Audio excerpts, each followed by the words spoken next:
So, the way beliefs are formed are through past experiences, because beliefs we tend to hold a lot of evidence, and then something will happen in our past. Let's use the example, people always let me down. Let's say a parent let a child down a lot of times when they were younger. Maybe someone else did and someone else did. And then they form that belief. Well, that's just what people do. Now, there's an emotional attachment there because let's say the child was looking forward to doing something and they had positive emotions about doing that thing. And then let's say the guardian said, no, we're not doing that anymore. And there was a negative letdown to it. And therefore, the emotion then forms a belief. And the way this works is that within your one mind, there are two areas of separate activity.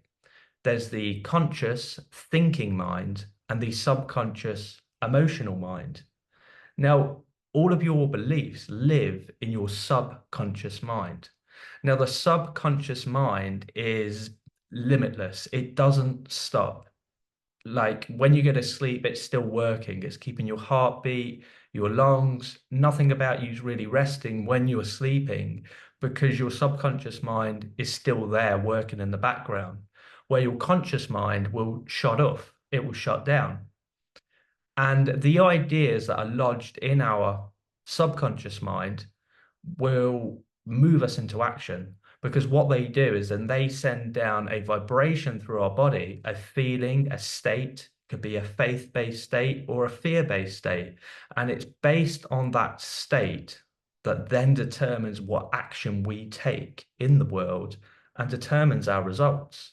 So if we want to change our results, you might think the problem is what you do, but the truth is that's not because that's the effect. You want to look at what's causing what you do. It's what's causing making you do what you do, which is your beliefs. And they live in the subconscious mind.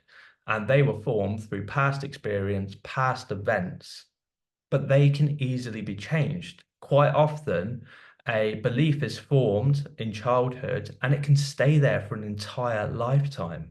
Just because it's not been looked at or investigated upon, it's just been there, it's held to be true. And with that energy going out to the world, you're generally attracting that back. Like I was a person who actually had people always let me down. And my experience with this is that in my old business, I always felt like I couldn't manage or lead a productive team. And therefore, when I looked at myself, I thought it was something I was lacking. I needed to learn more about recruitment, about team building or systems. So I did all that and I got incremental gains. But the real gain that I got was when I located a limiting belief, people always let me down. And with the help of a coach and a program similar to this, I changed that belief to the right people will always be there to help and support me. And because I changed that belief through a journaling process similar to this, the wrong people started telling me that they didn't want to work in my business anymore. And they were worried about doing that, but I was actually secretly happy. Now, they weren't bad people, we just weren't the right fit for each other. But you see how this works. Because I changed my belief, therefore I changed my state and the energy, and therefore what come back to me didn't align anymore. And I was getting the results that I wanted, not through working harder on the job, by working harder on myself. So this is how it works. That's how your beliefs are formed.